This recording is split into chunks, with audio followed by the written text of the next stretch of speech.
तकिया और बिछौना क्या रे, आशिक होना फिर सोना क्या रे। देखिए कितनी बड़ी चीज है सच्ची आशिकी, सच्ची लगन, सच्ची तड़प अगर मालिक के प्रति पैदा हो जाए फिर और आपको लेना ही क्या है, यही तुम्हारे साथ जाएगा। बाकी जो शरीर इंद्रियों से आपने रखा है कमाया है वो सब यहीं छूट जाएगा। तुम्हारे साथ कोई भी सामान जाने वाला, यह शरीर भी नहीं जाएगा। जिस शरीर के लिए तुम रातों दिन परेशान हो, इसी को खिलाने में सजाने में सारा समय तुम्हारा जा रहा है। और ये है चमड़े का खोल जिसमें जीवात्मा बैठी। जीवात्मा के रहने का मकान है शरीर, और एक दिन जीवात्मा निकल जाएगी, मकान खाली पड़ा रहेगा। फिर इसको कोई अपना नहीं कहेगा, न पत्नी कहेगी हमारा पति है, न बेटा कहेगा हमारा बाप है, न पति कहेगा हमारी पत्नी। ये सब रिश्ते खत्म हो जाए। जब तक जीवात्मा शरीर में है तब तक ये रिश्ते आपके चल रहे हैं और सामान भी आप प्रयोग कर रहे हो। जिस दिन जीवात्मा निकल जाएगी उस दिन तुमको कोई अपना नहीं मानेगा और ये सामान भी तुम्हारे साथ नहीं जाएगा, क्योंकि हम आप माँ के गर्भ से नंगे ही पैदा हुए थे। जब नंगे आए हो तो नंगे जाओगे, जब लाया नहीं तो ले कैसे जाओगे।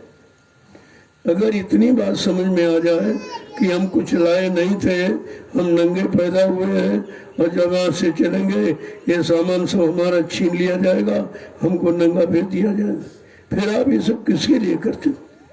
चोरी है, डकैती है, झूठ है, छल है, कपट है, बेईमानी है, धोखा है, धड़ी है, ये किसके लिए करते हो आप, जब तुम्हारे साथ कुछ नहीं जाएगा। केवल सत्संग इतना ही है कि ये शरीर किराए का मकान है और इसे रहते रहते अपना काम बना लो। बस दो ही शब्द हैं। इन दो शब्दों को बताने समझाने में कितना समय लग गया, कितने प्रमाण उदाहरण दृष्टांत आपको दिए गए, लेकिन फिर भी आपकी समझ में कुछ नहीं आया। अभी तक कोई तैयार नहीं कि घर जाएंगे, किसी ने नहीं कहा। जो भी आता है ये बीमारी दूर कर दीजिए, परेशानी दूर कर दीजिए, गरीबी दूर कर दीजिए, बेरोजगारी दूर कर दीजिए, शादी ब्याह करा दीजिए, बेटा बेटी दे दीजिए, यही मांग। ये सब काल का सामान है जो तुम मांग रहे हो। ये काल का सामान, ये तुम्हारा कभी नहीं होगा, मिल जाने पर भी तुम्हारा नहीं, क्योंकि अंत में ये सब छीन लेगा, रखवा लेगा। यहीं पर के रख दीजिए, नंगे आए हो नंगे जाओ, तब पछताना, उस दिन बहुत पछताना होगा। उस घड़ी में बड़ा पश्चाताप, लेकिन एक पछताए होत का जब चिड़िया चुन गई खेत। सारा समय सारा वक्त जवानी का निकल गया, कभी आपने ध्यान दिया नहीं, नाम की कमाई कभी की नहीं, दाम की कमाई में सारा जीवन व्यर्थ में नष्ट हो गया। और ये दाम भी तुम्हारे हाथ नहीं लगा, ये भी तुम्हारा नहीं। चाहे करोड़ पैदा करो 10 करोड़, लेकिन जाओगे तो नंगे जाओगे, सामान सब छीन लिया जाए, रुपया पैसा सब छीन लिया जाए, पति पत्नी बाल बच्चे सब छीन लिए जाएंगे, तुम्हारा कुछ है नहीं।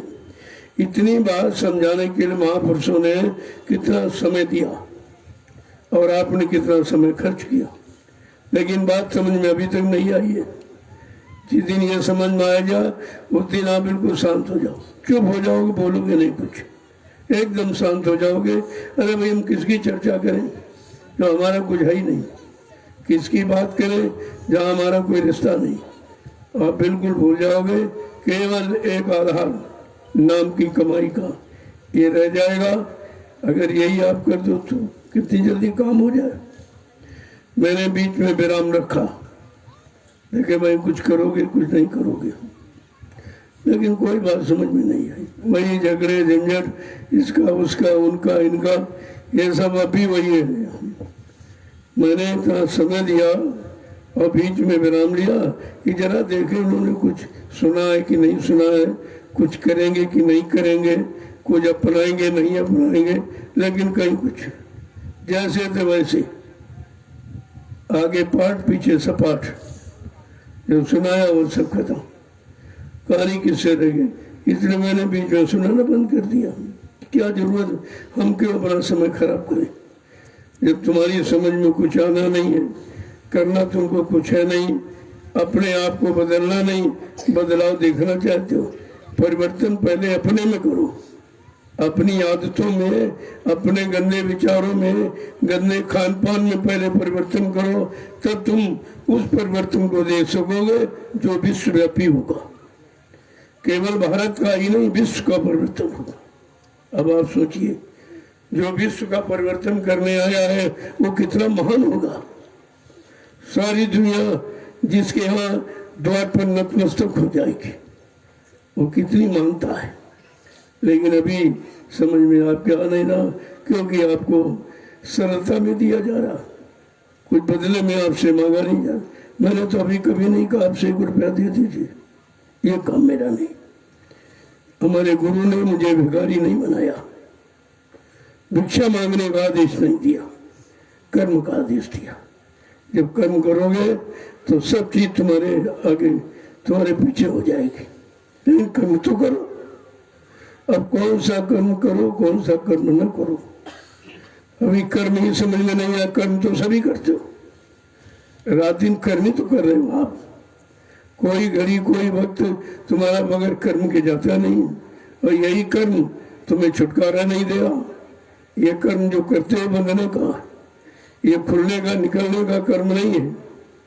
जब हम बंधने के कर्म करते हैं, उसी में निरंतर बंध रहे, गांठ पर गांठ, गांठ पर गांठ लगती चली जा रही, इतनी गांठें लग जाएंगी कि खुलना मुश्किल हो जाएगा।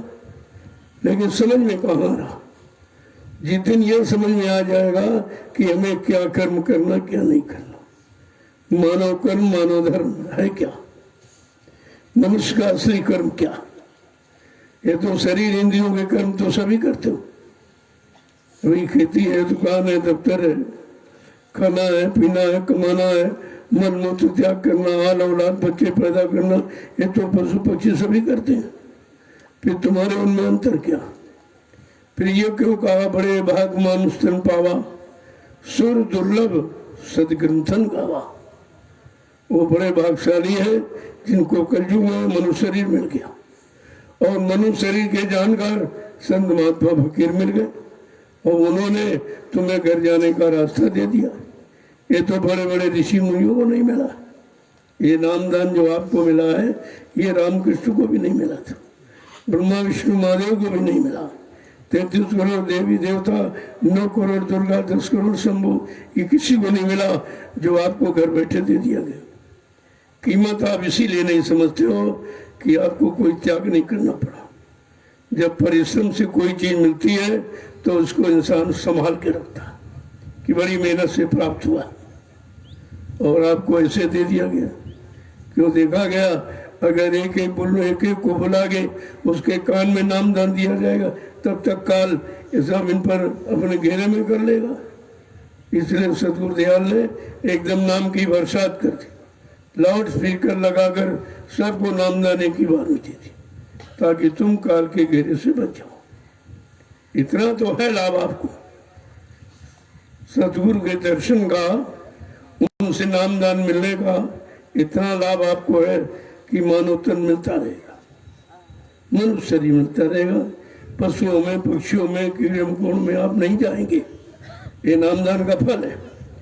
लेकिन फायदा का, अगर नामदान लेकर भी कोई बुरा कर्म आपने किया तो बहुत बड़ी सजा है।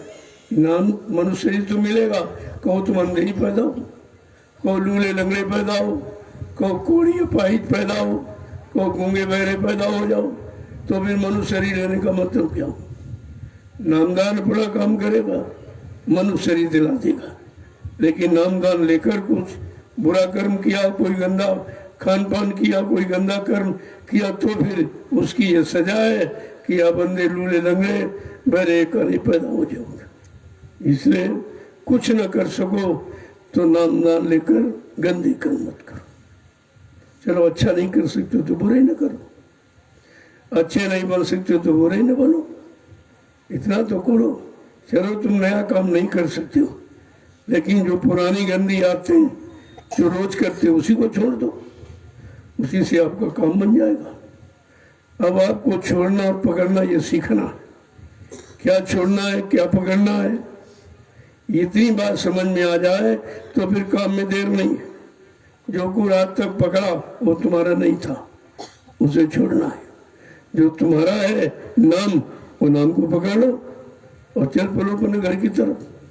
नाम सीढ़ी है, नाम डोर है, इसको पकड़कर सतलोक जैसी अटारी पर जाया जा सकता है। इसलिए कीमत नामदान की, उसे मिल गया आपको, सब कुछ सुचारू से ही दे गया। आपसे कुछ नहीं पूछा कितने कुंटल शराब पी के आए हो, कितने कुंटल मुर्गा मीट अंडे खा के आए हो, कितनी चोरी डकैती करते बलात्कार ये सब करके आए, कुछ नहीं पूछा आपको।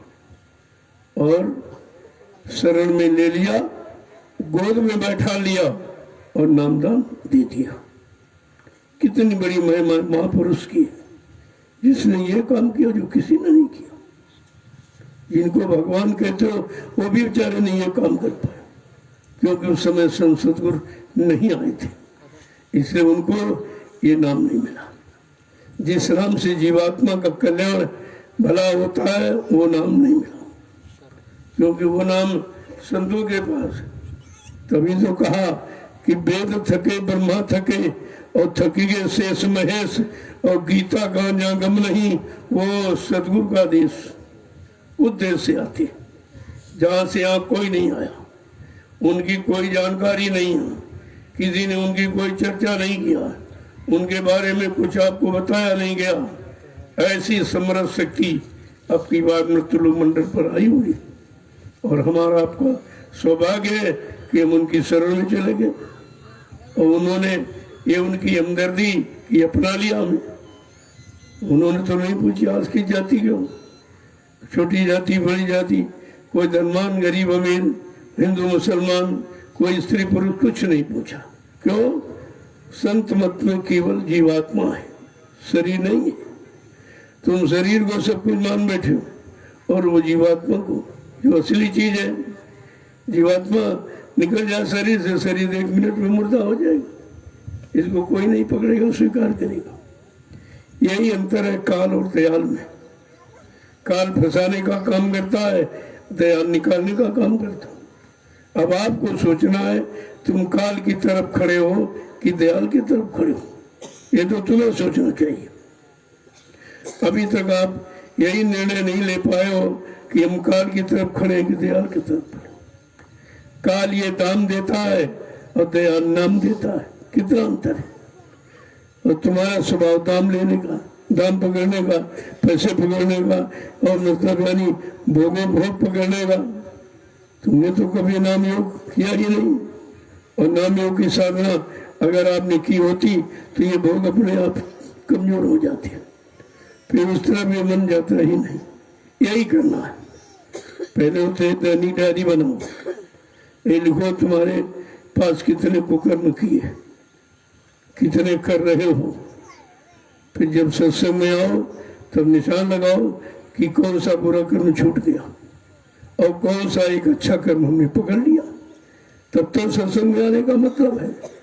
तो ये कथा वार्ता नहीं है जो सुनी और चली गए।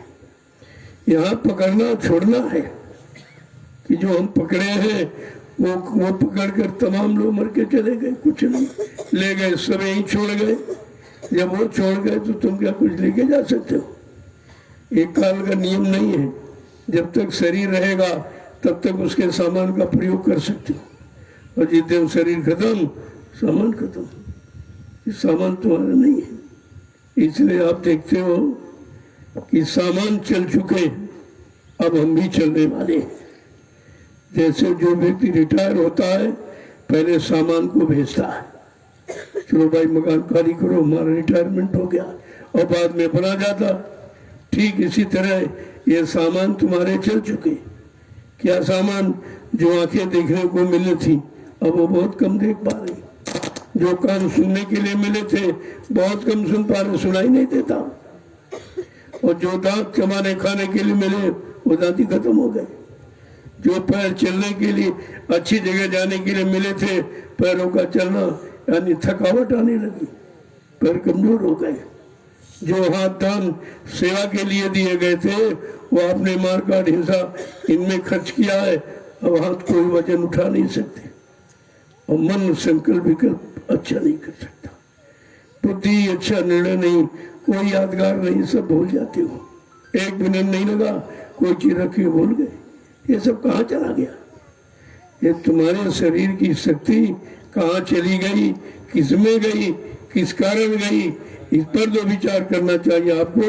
ये है आध्यात्मिक सत्संग, ये आंतरिक सत्संग, इसे पकड़ के रखना चाहिए। इसलिए मैंने बीच में विराम ले लिया था। अभी गुरु पूर्णिमा के बाद ये पहला सत्संग है आपका। गुरु पूर्णिमा में मैंने गुरु की पूजा पर आपको विशेष ध्यान दिया कि गुरु पूजा में सबकी पूजा, गुरु समान कोई देव न दूजा। अगर गुरु की पूजा जिसने कर ली उसने सबकी पूजा कर ली, फिर आपको किसी की पूजा करने की जरूरत नहीं, क्योंकि जिनकी पूजा आप कर रहे हैं उन्होंने गुरु की पूजा की।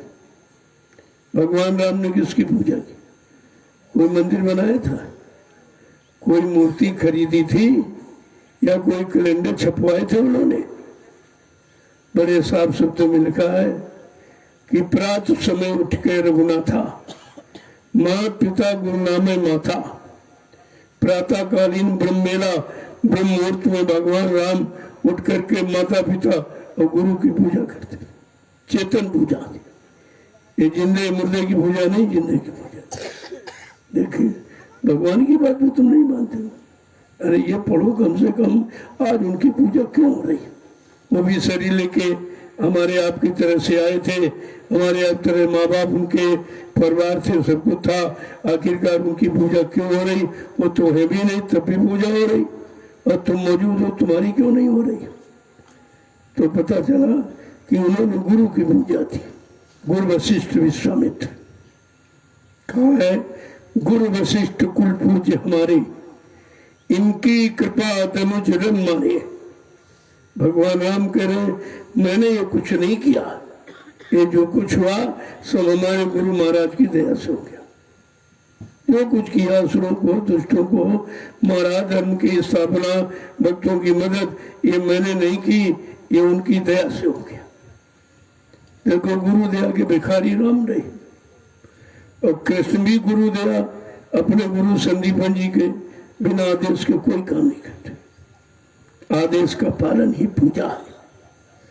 तो जब रामकृष्ण से को पड़े तिन्हु तो गुरु के, तीन लोक के जे धनी रहे गुरु अधीन। ये त्रिलोकीनाथ है, तीन लोक का मालिक यहाँ आया, उसमें भी गुरु के अधीन रहा, बिना गुरु के कुछ नहीं किया। अरे उनको तो गुरु ही मिला है। तुम कितने भाग्यशाली हो कि तुमको सतगुरु मिल गया। गुरु माने ज्ञान कराने वाला, पाप पुण्य का भेद बताने वाला, अच्छे काम सिखाने वाला, इतिहास बनाने वाला, राजपाट धन दौलत मान सम्मान दिलाने वाला, और सदगुरु परमात्मा से मिलाने वाला। देखो कितना अंतर है। गुरु ने यह काम किया, सदगुरु ने यह कर दिया। अब सदगुरु आए तो अपना काम करें। जितने गुरु अभी तक आए उन्होंने यह अच्छा काम किया, अच्छे मानव कर्म को सिखाया, अच्छे खान पान की शिक्षा उन्होंने भी दी, अच्छे कर्मों की शिक्षा दी है, राजपाट धन दौलत मान सम्मान सब कुछ करा दिया, लेकिन जीवात्मा को जगह के परमात्मा से नहीं मिला पाए। इस काम के लिए सदगुरु आया है, और सदगुरु ने आपको इसीलिए नामदान दिया। भगवान के सामने कोई नामदान नहीं दिया था, उनको नाम मिले नहीं तो तुमको क्या देते हो? देखो कितनी बड़ी चीज आपको मुफ्त मिल गई, कुछ नहीं करना पड़ा, और कोई गंदगी उन्होंने पूछी नहीं, भाई कितना खराब करके आओ, कितना बुरा करके, कुछ नहीं। वो शरीर इंद्रियों से किया, हमारा उससे मतलब नहीं है, हमारा मतलब तो जीवात्मा से। जीवात्मा ने तो कुछ किया नहीं, वो तो शरीर इंद्रियों वाले कोई कर्म करती ही नहीं, कोई कर्म नहीं करती है, इसीलिए पाक साहब निर्मल पवित्र है। अब ये है कि बेचारी फंस गई संग दोष, ये साथ का दोष है, जो उसने मन को साथी बना लिया, वो मन भोगों में जुट गया अंदर। वो बैठ के यहाँ बैठ के इंतजार करती है, अरे भाई कब लौट के वापिस आएगा, मैंने वादा तुमसे किया था, तुमको लेकर ही मैं साथ जाऊंगी, बगैर तुम्हारे लिए नहीं जाऊंगी। आज इसी वादे में बेचारी फंसी पड़ी कि अभी तक जा नहीं पाई। आज उस वादे को पूरा करने के लिए समर्थ सदगुरुदाता दयालु आए, उन्होंने आपको नामदान दिया। नाम ये युक्ति है, इसी युक्ति से आप मुक्ति प्राप्त कर सकते हो। ये मुक्ति पाने की युक्ति है। अब कितने लोग समझ पा रहे हैं, कितने कर पा रहे हैं, करके लाभ उठा पा रहे हैं, यही तो आपको समझना चाहिए। तो जब सत्संग में आओगे बड़ी चौकसी के साथ वचनों को सुना करो, कोई वचन छूटने न पावे। पता नहीं वही वचन तुम्हारे काम का था, उसी वचन से तुम्हारा काम हो जाता और वो छूट गया और आप रह गया। कितना सरल, किसी युग में ऐसी पूजा नहीं है। इतना सरल, कुछ नहीं, न मंदिर बनाना, न मूर्ति ले आना, न कोई सामान खरीद। क्यों? परमात्मा ने बना बनाया ये मनुष्य मंदिर आपको दे दिया, बनाना भी आपको। इसी मनुष्य मंदिर में अपनी चेतन मूर्ति जीवात्मा को बैठा दिया, अब मूर्ति भी आपको मिल गई। फिर करना क्या? पूजा करना है। अभी मंदिर पहुंच गए, मूर्ति भी मिल गई, फिर पूजा करना रहेगा। अब मनुष्य मंदिर में कौन सी मूर्ति है, किसकी पूजा करोगे? कहते आत्मा, परमात्मा की मूर्ति है। इसके सामने खड़े होकर हम संकल्प लेंगे कि अब तक जो कुछ किया सो किया, अब वो काम नहीं होगा। अब आपकी दया हो गई, आपने समझा बता दिया, इशारा संकेत कर दिया, अब वो बुरे काम नहीं करो। अब लो नसानी अब न नसई हो। अगर ये संकल्प लेना आप सीख जाए तो काम में भी देर नहीं, बहुत जल्दी काम हो जाए। कि अब तक जो भी समय घड़ी, जो सांसों की पूंजी, जो शक्ति की ताकत हमने खराब कर दी, चली गई सो चली गई, लेकिन जो बची है इसी में हमें अपना काम बनाना। अब पूंजी थोड़ी है, काम बड़ा है, तो बहुत समझ के खर्च करनी पड़ेगी। क्यों? पूंजी तो बहुत थी, 96 करोड़ सांसों की पूंजी सबको मिली थी। 96 करोड़ सांसों की पूंजी, और हमने अपने सभी से भोगों में खर्च कर डाले, कुछ नहीं बचा। तो क्या कह रहे थे कि इसका खर्च करने की विधि भी जान लो कि बैठने में 12% खर्च होगी, चलने में 18%, सोने में 30% और संभोग में 34% खर्च होगी। इसलिए कहा घर गृहस्थी परिवार में रहो, बाल बच्चों के बीच में रहो, लेकिन थोड़ा संयम से रहो, संयम से। अब जब संयम की बात नहीं समझ पाई तो खोल के कह दिया कि महीने में 30 दिन होते, 29 दिन ब्रह्मचर्य का पालन करो, तब भजन पर बैठो, और एक दिन खराब हो जाए तो बैठो, तो आपको पता चल जाएगा बिना ब्रह्मचर्य के भजन नहीं होगा। कर ही नहीं सकते आप, कि वो शक्ति है जो भजन कराएगी। उसी शक्ति से हमें अपना काम बनाना है, उस शक्ति को बचा के रखना। जब हमें ये जानकारी मिल गई कौन कैसे खर्च होती है, मैंने बैठने में और चलने में और सोने में और संभोग में, ये सब स्थितियों का ज्ञान करा दिया गया। हमें आपको इसमें चुनाव कर लेना चाहिए। अब हम वो काम करेंगे जो हमारी बची कुची श्वासें हैं वो प्रभु के नाम में लगे। अब कोई काम नहीं, केवल नाम की कमाई। तो बिगड़ा है लेकिन संभल सकता है। गई सो गई, रही सो संभालो। मैं भी जाने वाली है, जो गया समय वो निकल गया, और अब भी अगर नहीं चेते उन्हीं में खर्च कर रहे हो तो ये खत्म हो जाएगा। फिर आपको दोबारा ये मनुष्य शरीर मिलेगा, ये बार बार नहीं मिलेगा। कबहू कर करुणा न देही, देत हेतु बिन हेतु से नहीं का, कभी कभी करुणा निधान, कृपा दया मेहरबानी करके ये मानव अनमोल शरीर हमें आपको दे देते। किसके लिए? जीवात्मा के कल्याण के लिए। जाओ अब की बार मनुष्य शरीर में जीवात्माओं को पूरा अधिकार है कि वो अपने घर जा सकती है, और किसी शरीर में नहीं। पशुओं का, पक्षियों का, कीड़े मकोड़ों का, जंगली जानवरों का, जीवात्मा तो उनमें भी है, लेकिन उनको अधिकार नहीं है। क्यों? कोई शरीर एक तत्व का, कोई दो तत्व का, कोई तीन तत्व का, कोई चार तत्व का, लेकिन मनुष्य शरीर पांचों तत्वों से परिपूर्ण है।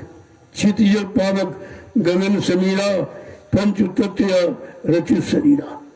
जल पृथ्वी अग्नि वायु आकाश 5 मसालों को मिलाकर विचित्र कारीगरी से परमात्मा ने अपने हाथ से इस मनुष्य मंदिर को बनाया और इससे मैं अपनी चेतन मूर्ति जीवात्मा को बैठा दिया। अब हमें आप क्या करना? पूजा करना है। कौन सी? पुण्य जा। जब पुण्य के जा माने भाव पैदा हो, जब पुण्य के भाव पैदा हो, सच्चाई के, अच्छाई के भाव पैदा हो, अच्छे खान पान के, अच्छे कर्मों के करने के भाव जब पैदा हो जाए, बस से आपकी पूजा प्रारंभ होती। पूजा माने फूल पत्र अगरबत्ती नहीं है। पुण्य जा, पुण्य के भाव जा माने पैदा हो जाए। बड़े साफ शब्दों में महापुरुषों ने कहा, लेकिन आपने समझा कुछ। यहाँ तो अंधा अनुकरण है, बिल्कुल भेड़िया दशा। एक गिरा, सब वहीं गिर गए। ये भी नहीं सोचा ये क्यों गिरा था, हमें क्यों गिरना है। चलो लोग जो गए सो गए, अब जो बचे हैं उनको सोचना चाहिए। ये सब लोग खाली चले गए, तमाम मकान बनाए थे, मकान एक भी नहीं गए साथ में। तमाम जमीन खरीदी, वो भी नहीं के साथ नहीं गई। दुकान बनाई, बाल बच्चे पैदा किए, कोई नहीं साथ किया। ये बेचारे नंगा और अकेले जा रहा। अगर ये स्थिति विचार में कर लो तो इस स्थिति से बचा जा सकता है, इस स्थिति से बचा जा सकता है। अब की बार मानव शरीर मिला है तो स्थिति में तो जाना पड़ेगा, लेकिन दुर्गति नहीं होगी। जैसे कहते हैं एक सिंहासन जाए, एक बांधा जाए जंजीर। गए दोनों यहाँ से, लेकिन जाने की स्थिति अलग है। वो जंजीर में बांध के घसीट के लिए जा रहा और सिंहासन पर बैठ के जा रहा। दोनों जा रही आत्मा, ऐसा नहीं है, लेकिन कर्म अनुसार। तो हमें आपको मानव कर्म की जानकारी लेनी चाहिए। अब किसी विद्वान से पूछो आप कि कर्म धर्म क्या है, तो यही कहेगा। धर्म की परिभाषा ही जानते नहीं बेचारे। तुमसे यही कहेंगे पूजा करो, पाठ करो, तीर्थ करो, व्रत करो, हवन जब तभी गंगा स्नान करो। अरे भाई, करो माने कर्म और धर्म माने धर्म। जो धारण किया जाए वो धर्म है, अपने जीवन में उतारा जाए। धर्म माने व्यवस्था। व्यवस्था बुरे कर्मों से बिगड़ती है, अच्छे कर्मों से व्यवस्था पनपती है। यही विचार करना चाहिए। अगर इसी अनुसार हम सब यानी परिवारों में, समाज में, देश में, जातियों में रह रहे हैं, अगर अपनी रहनी गहनी हमने बना ली तो हमारा सब कुछ हो गया, फिर तो काम बन गया। अब रहनी गहनी ही बिगड़ गई। अब काल की रहनी गहनी में बहुत दिनों से रह रहे, उसका स्वभाव आदत बन गई है। और दयाल की रहनी गहनी अभी आपको जब से नाम न मिला, तो दयाल की रहनी क्या है? मन मारो तंजारो, इंद्री भोग विचारो, इतना काम करो तुम अब की, फिर आगे की सतगुरु जानी। इतना काम आपको कर, ये है संतोष। और काल मत में क्या भोग है? इंद्रियों के भोग। दुकान बनाई, मकान बनाया, जमीन बनाई, बच्चे बनाए, और जब चले तो खाली, कोई साथ नहीं किया। ये है काल। काल का मतलब जो तुम्हारा सब छीन ले, और दयाल जो तुमको यहाँ सब कुछ दे के भेजे। कितना अंतर है काल और दयाल में, यही फर्क है। और यही हमें आपको सोचना चाहिए। जय गुरुदेव, जय गुरुदेव, जय गुरुदेव। नाम किसका? जय गुरुदेव। नाम किसका? प्रभु का प्यारा नाम। जरा खड़े हो जाइए आप लोग। देखो कितनी देरी आपको खड़े होने में, बस उतनी देरी यहाँ से चलने में। जितनी जल्दी खड़े हो जाओगे, चल पड़ के घर पहुंच जाओगे। अभी तुम खड़े नहीं हो पा रहे हो। खड़े होने का मतलब शरीर को सीधा करना नहीं है।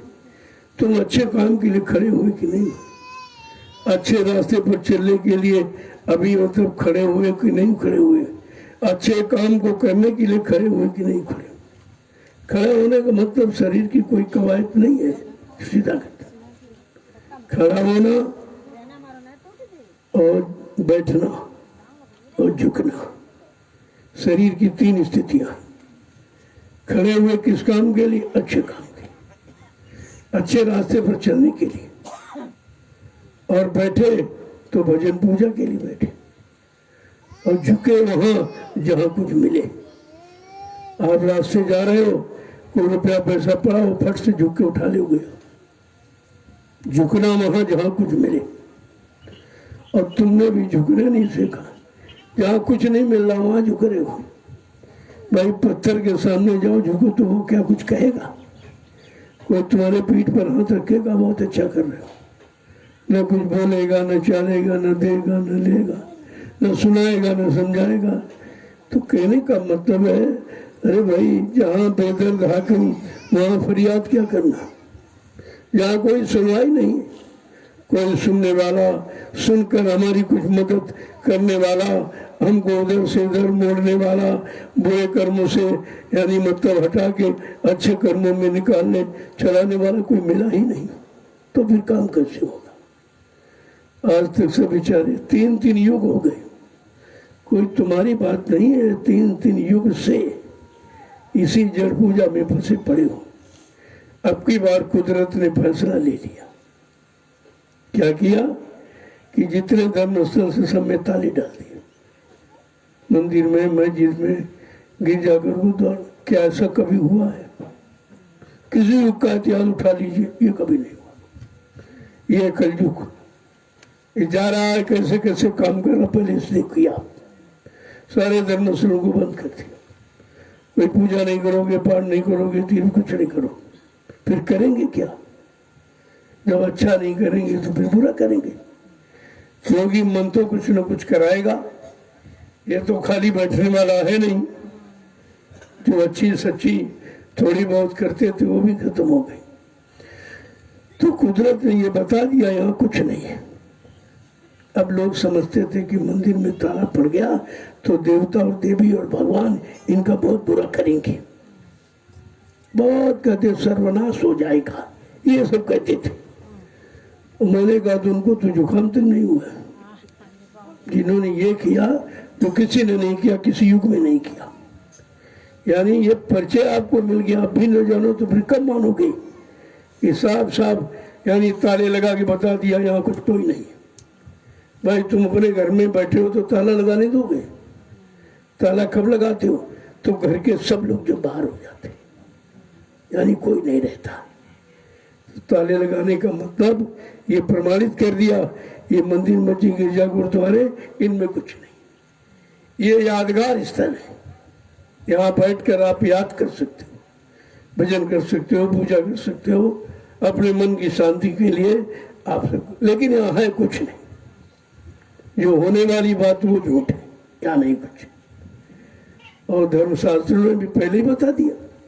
अब धर्मशास्त्रों को तुम बदनाम करते हो क्योंकि तुम उनको पढ़ते नहीं हो, पढ़ते हो तो समझते नहीं हो। धर्मशास्त्रों में लिखा है, सर्वधर्मान परित्यजे माम एकम शरणम व्रज आम तो हम शरण पापेभ्यो मां सच। क्या कहा? सर्वधर्मान परित्यजे, कहा कि यहाँ न हम बसामी वैकुंठे योगिना हृदय नचा मम भक्त्वा यत्र गायन्ति तत्र तिष्ठामि नारदा। ए नारद, मैं यहाँ नहीं रहता जहाँ तुम मुझको ढूंढते हो, न कागज में, न पानी में, न पत्थर में। मैं तो तुम्हारे सबके अंदर आत्मा रूप में बैठा हूँ। आत्मा परमात्मा का अंश है, तो अंश रूप में परमात्मा सबको मिला हुआ। अब ये है, ये अंश अंशी को कैसे प्राप्त होगा? जैसे उदाहरण के लिए आप गंगा से बूंद ले आए और हथेली पर रख के कह रहे गंगा की बूंद है, तो लोग कहेंगे गंगा की बूंद है तो गंगा में चली जा। कहते अब जा नहीं सकती, क्यों? अलग हो गई। अलग होने से शक्ति का ह्रास हो जाता है, शक्ति कमजोर हो जाती है। अगर कोई गंगा का जानकार है, रोज नहाने जाता है, उसको बूंद दे दीजिए और वो गंगा में डाल देगा तो बूंद गंगा ही हो जाएगी। वो बूंद का अस्तित्व समाप्त है, वो गंगा ही हो जाएगी। ऐसी हमारी आपकी जीवात्मा जब तक शरीरों में है तब तक हम जीवात्मा कहते, लेकिन जिस दिन जीवात्मा जाग गई, महापुरुषों की दया कृपा हो गई और वो मालिक से मिलकर परमात्मा का रूप हो गई, फिर आप उस जीवात्मा को ढूंढ नहीं सकते, क्योंकि वो परमात्मा ही हो जाती है। ये कितना बड़ा काम करने आए जो किसी युग में किसी ने नहीं किया। ऐसे समृद्ध दाता दयालु को हमने आपने पहचान ही नहीं पाया, न जान पाए, न मान पाए, न पहचान पाए, न अपना बना पाए, न अपनी जीवात्मा कल्याण करा पाए। आपने अपना कितना भारी नुकसान, परमार्थी नुकसान, आध्यात्मिक नुकसान कर दिया, जिसकी कीमत रुपए पैसे तो उससे नहीं चुकाई जा सकती। नुकसान तो बहुत बड़ा हो गया, लेकिन तुम अभी नहीं मानो नुकसान हुआ कि नहीं मानो, तुम्हें ये सब मालूम ही नहीं है। तो इसलिए सत्संग जब भी आओ सब काम छोड़ दो, केवल वचनों पर टिक जाओ। वचन ही बचाएंगे, और तुमने बचाने का जो सामान अपने मन मुताबिक मकान और दुकान और जमीन और रुपया धन दौलत सोना चांदी बाल बच्चे ये सब बनाए, ये तुमको कोई बचा नहीं पाएंगे। ये तुम्हारा सामान नहीं है, ये काल का सामान। अब ये है कि काल के सामान से दयाल का काम कर लो, ये आपकी बुद्धिमानी होगी। यही बुद्धिमानी आपकी कि रुपए पैसे है, लेकिन उससे दयाल का काम यानी परमार्थ का काम करो, तो ये दोनों भी तुम्हारी साथ चली जाएगी। ये दोनों तुमको पहुंचा देगी अगर सही सच्ची जगह लगी तो। अब यही आपको देखना है कि आज तक आपने आज तक दान पुण्य जो भी किया वो लगा कहाँ है, कभी आपने विचार नहीं किया। कोई आया दिखाई दिया 1500 फेंक दिए तो क्या हुआ उससे? अरे पहले ये देखो ये लगा है कहाँ। अगर आपने पुण्य पाने के लिए किया है तो वो पुण्यात्मा पुण्य काम में लगा रही कि नहीं लगा रही? अगर पुण्य कर्म में लगाएगी जहाँ से सबका कल्याण होगा तो वो तुम्हारी यानी मतलब वो दौलत भी तुम्हारी काम आ गई। और अगर ऐसे खाने पीने भोग विलास में खर्च कर दिए तो फिर तुम्हें कुछ नहीं मिलेगा। तो दान दो, लेकिन आँख खोल के दो, बंद करके। देखो हमारी लग कहाँ रही। पहली बात, मैंने तो कभी दान मांगा नहीं। मैं पहले बता चुका, हमारे गुरु ने मुझे भिखारी नहीं बनाया, लेकिन जो आपने श्रद्धा सेवा भाव से दिया आज तक, ये सब लगा हुआ, ये सब आपका, ये जमीन आपकी। जो आपने मेरे हाथ में 1 रुपया 2 रुपया 10 रुपया 50 रुपये दिए, मैंने उसको संभाल के रखा और ये परमार्थ में लगा दिया। ये अब जमीन तैयार हो गई है। और अब जो दे रहे हो तो निर्माण कार्य हो रहा, देख रहे हो, सब सामने लग रहा। जो भी आप दे रहे हो सब सामने लग रहा, तो इसमें कोई शंका नहीं पैदा होगी कि नहीं भाई। और हम करेंगे क्या? मैंने पहले बता दिया कि हमारे कोई बीवी बच्चा तो है नहीं जिसके लिए हम झूठ बोलेंगे, आपको धोखा देंगे या कोई कलेक्शन करेंगे, इसकी जरूरत नहीं। मेरा कोई बैंक बैलेंस खाता नहीं, एकदम खुली किताब। जो पहली बात, मैं तो मांगता नहीं हूँ, आप तो जबरदस्ती कहते हो हमारा ले लीजिए और किसी अच्छे काम में लगा देना, कहते हो हमारे पास समय नहीं। अब वो तो हमारे ऊपर है, अगर हम नहीं लगाएंगे तो तुम्हारा भार हमारे पर चढ़ जाएगा। तुम ऐसा काम क्यों करें कि तुम्हारा परमार्थ भी बिगड़ जाए और हम उस पर कर्जा ला दे। तो इसलिए तुम्हारी एक एक पाई सामने लगी है और लगती रहेगी। जहाँ जैसा अवसर देखूंगा, मैंने कितनी बार कहा, अगर भाई तुम ये सब संभाल लो तो मैं दूसरी जगह बैठ जाऊँ। मैं जमीन जायदाद में तो फंसा नहीं हूँ, ना हमारे नाम है, ना मैंने कोई अपने नाम कुछ कराया। यहाँ जो भी देख रहे हो सब आपका, आप सबका, किसी एक का नहीं है, सबका। और आप सबके काम के लिए हो रहा। ऐसे करते रहोगे काम होता रहेगा। और आप जब आप आओगे तो आपको उस काम का लाभ मिलेगा। ये चीज है। अभी आप गुरु पूर्णिमा का कार्यक्रम देखा, तब ये पता चला कि जब 1% भी आदमी नहीं आया, क्योंकि फाउंडेशन लगा था, भाई ज्यादा आदमी नहीं है, फिर भी मालिक की दया हुई, तुम्हारा इतना विशाल कार्यक्रम जो हिंदुस्तान में कहीं नहीं, पूरे हिंदुस्तान में कहीं कुछ है। लेकिन नैमिषारण्य की तपोभूमि अपना काम करके दिखा रही है। ये मेरा नहीं कुछ है, ये 88,000 ऋषियों की तपस्या का फल है। जो उन्होंने 88,000 ऋषियों ने तपस्या की, तपस्या करके इस भूमि को गौरवान बनाया है और कहा इसमें जब कोई पुण्य आत्मा आएगी तो वो सब काम करके दिखा देगी, सारा काम हो जाए, आधार जमीन ही है।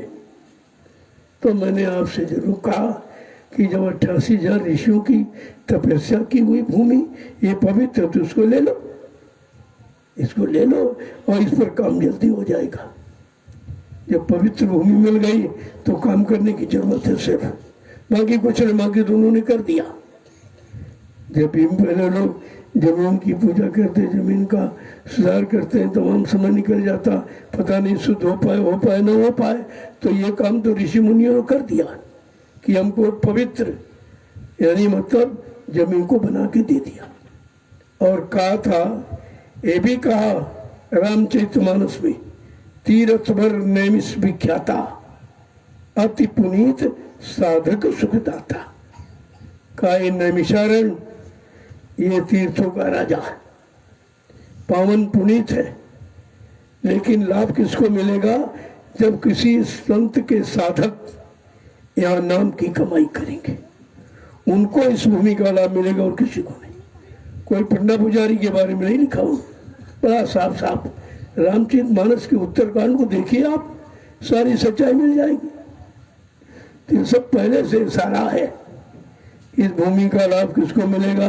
वैसे यहाँ तमाम गांव बस गए, तमाम शहर कस्बे बस गए, लेकिन जो लाभ यानी मिलना चाहिए ऋषियों की तपोभूमि का, वो लाभ इनको नहीं मिला, क्योंकि ये शारीरिक भोगों का काम यहाँ करते। और वो है साधकों की भूमि। कहा जब कोई संत के साधक आएंगे और नाम की साधना करेंगी, उनको हमारी इस पवित्र भूमि का लाभ मिल जाएगा, ये 88,000 ऋषियों की। तो मैंने ये कहा भाई ऐसी भूमि ले लो, तो अच्छी है, इस पर से काम हो जाए, सबका काम हो जाए। मान लो अभी थोड़े लोगों, क्योंकि परिवार 45 करोड़ का है, अभी बेचारा बिखर गया है इधर उधर, लेकिन जैसे सत्य की आवाज लग रही है, जैसे जैसे लोग सुनते जा रहे, बराबर चले आ रहे दौड़ते, क्योंकि ये काम कहीं नहीं हो रहा। पूरे हिंदुस्तान में कितने मिशन है, कितने ट्रस्ट बन गए, संप्रदाय बन गए, लेकिन ये काम जो 88,000 ऋषियों की तपोभूमि नैमिषारण्य से हो रहा, वो काम कहीं नहीं हुआ। इसको देखिए, समझिए आप क्यों हो रहा, कौन कर रहा, करने वाला कौन है? जय गुरुदेव, जय गुरुदेव, जय गुरुदेव। नाम किसका? जय गुरुदेव। नाम किसका? प्रभु का प्यारा नाम। जोर से बोलो, काम मिल बोलो, बोलना होगा, अभी से बोलो, दुख दर्द हरेंगे, सब कष्ट मिटेंगे, सुख शांति भी देंगे, सबके दाता, सबके मालिक। प्रेम से बोले, सतयुग कौन लाएंगे, कलयुग कौन भगाएंगे, विश्व को सुख शांति कौन देंगे? ये महत्वपूर्ण चीज है, ये काम कोई नहीं कर सकता। इस पूरी दुनिया में जो जय गुरुदेव प्रभु नाम की आवाज लग रही है और ये काम का जो वादा ये नाम कर रहा, ये कोई नहीं कर सकता। सतयुग लाने का कलयुग भगाने का, सबको सुख शांति देने का, सब जीवात्माओं को जगाने का, परमात्मा से मिलाने का, सबको शाकाहारी बनाने का, ये काम सृष्टि में कोई नहीं कर सकता। वो काम करने के लिए बाबा जय गुरुदेव जी महाराज आए हैं। अभी काम हुआ नहीं, तुम कहते चले गए, तो हमने भाई ये काम कौन करेगा फिर? इसका हम तो झूठे गुरु थे क्या? क्या झूठा वादा किया था कि नामदान ऐसे ही दे दिया फोकट में, कोई मतलब नहीं नामदान का भी हाल हुआ? तो ये विचारने विषय है कि इतना वादा, इतने संकल्प, इतनी प्रतिज्ञा किसी ने की नहीं धरती पर, जब से सृष्टि बनी है, जो बाबा जी गुरुदेव जी महाराज ने किया और कहा कि मैं परिवर्तन करने आया हूं और परिवर्तन करके ही जाऊंगा। कोई माई का लाल हमें इस परिवर्तन से ही न रोक सकता है, न मेरा काम कोई कर सकता है। ये दो शर्तें हैं और चैलेंज है, सारे सृष्टि को चैलेंज। अरे भाई, दुनिया में अगर कोई अपने को कुछ समझता तो ये करके दिखा दे, ये करके दिखा दे। कहने का मतलब है पहले वचनों को सुनो, समझो, फिर अपना आधार बना लो, तुम बच जाओगे, सबकी मार से बच जाओगे। इसलिए सत्संग को संभाल के रखो। मैं तो ऐसे ही, मैंने कहा आज 8 तारीख है, 8 महीना है, खराब है, चलो संदेश हो जाए। ऐसी खराबी को दूर करने के लिए, इस खराबी से बचाने के लिए कुछ महापुरुष के वचन हो जाए। तो मैं अचानक आगे कुछ बताया नहीं था, क्योंकि अभी विराम चल रहा है कि भाई सावन में कोई नहीं बोलेगा। लेकिन हम तो नहीं बोलेंगे, हम अपने लिए नहीं बोलेंगे, लेकिन जीवों के लिए तो कुछ न कुछ कहेंगे। जय गुरुदेव। देखो अभी कोई सेवा तो है नहीं, इसलिए जो भी मिल जाए छोटी मोटी कुछ न कुछ जरूर करो।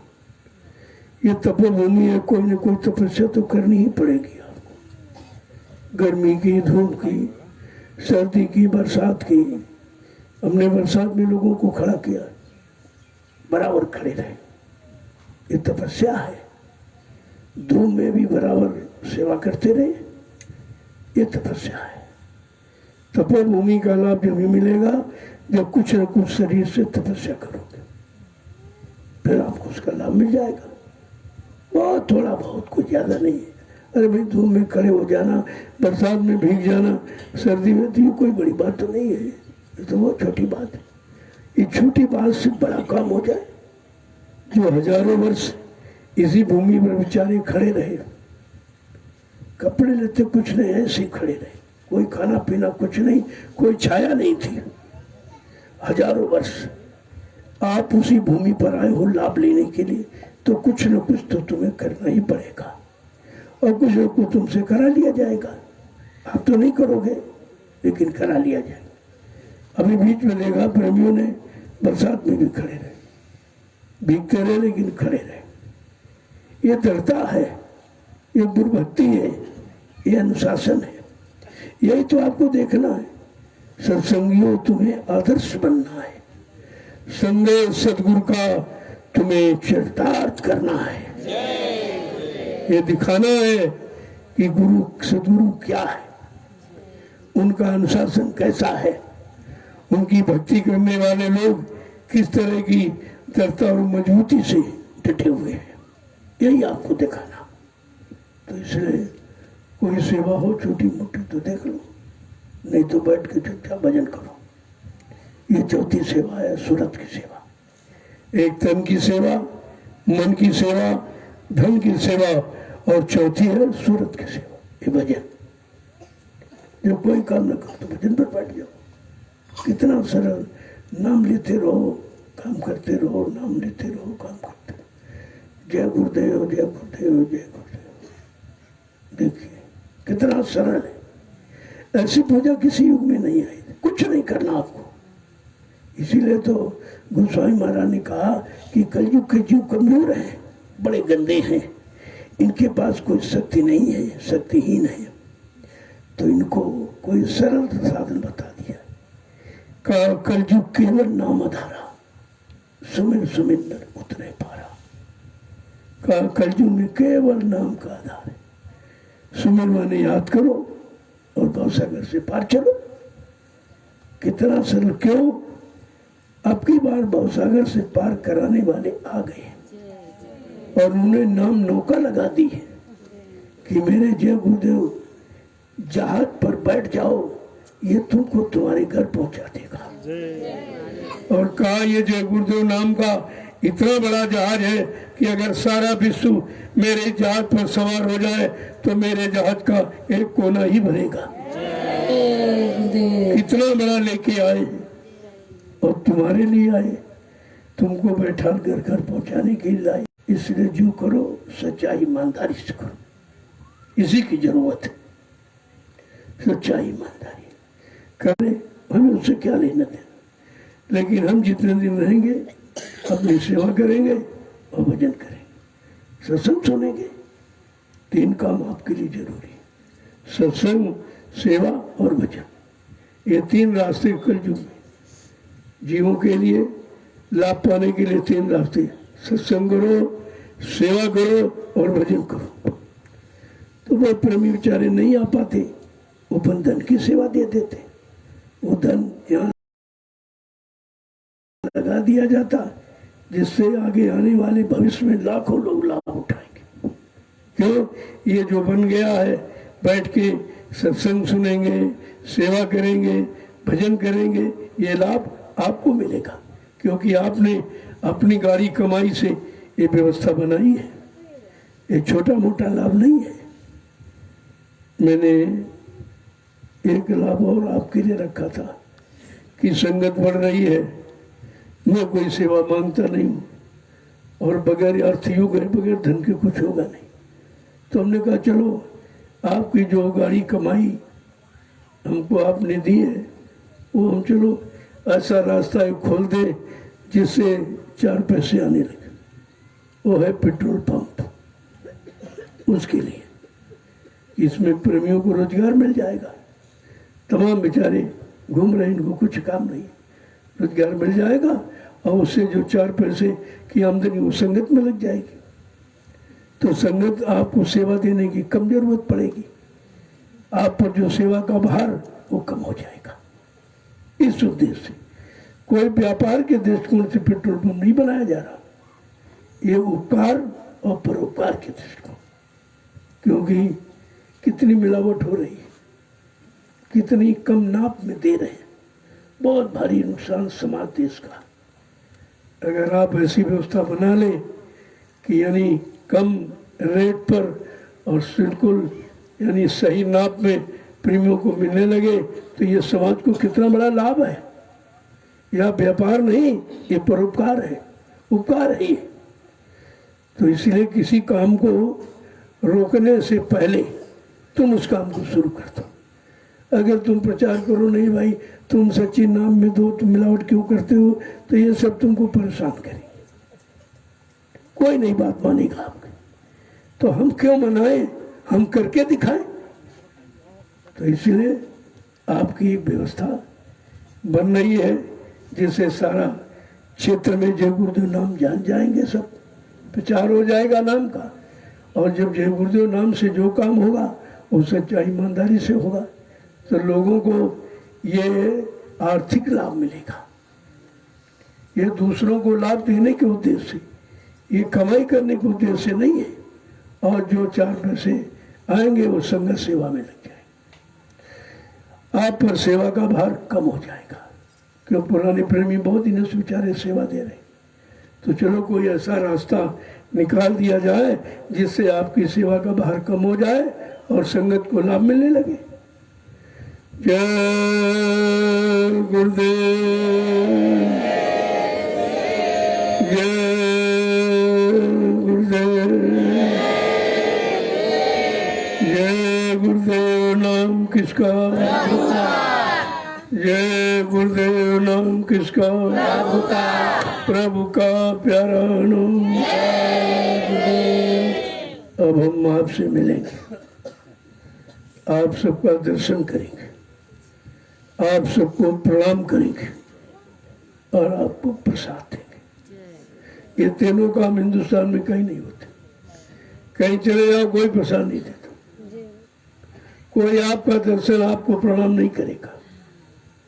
जबकि असलियत ये है कि प्रणाम है जीवात्मा को, शरीर को, जाति को प्रणाम नहीं किया जाता, जीवात्मा को। जो जीवात्मा को लेने आए हैं वो उसको मना रहे हैं, प्रणाम कर रहे हैं। अरे भाई मान जा, चल अपने घर को चल, बहुत दिन हो गए फंसे फंसे, चलो निकलो अपने घर चलो। तो अपनी जीवात्मा को मना रहे हैं। बात असली है। इसलिए जब समझ जाओगे काम आसान हो जाएगा।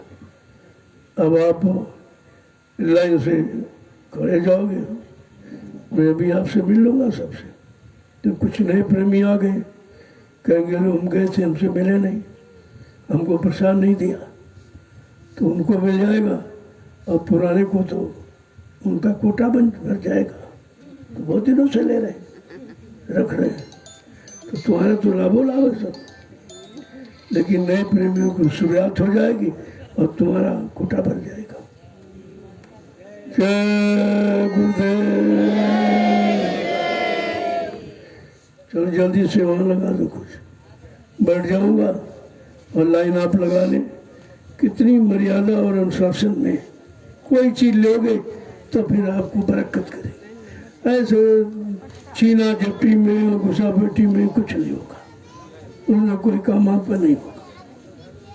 इसलिए अभी मैं वहाँ बैठ जाऊंगा और आप जल्दी से लाइन लगा लें, सबको प्रसाद मिल जाए, सबको हम भी देख लें, आप हमको देख लें, हम आपको प्रणाम करेंगे, मतलब यानी दर्शन आपका करेंगे।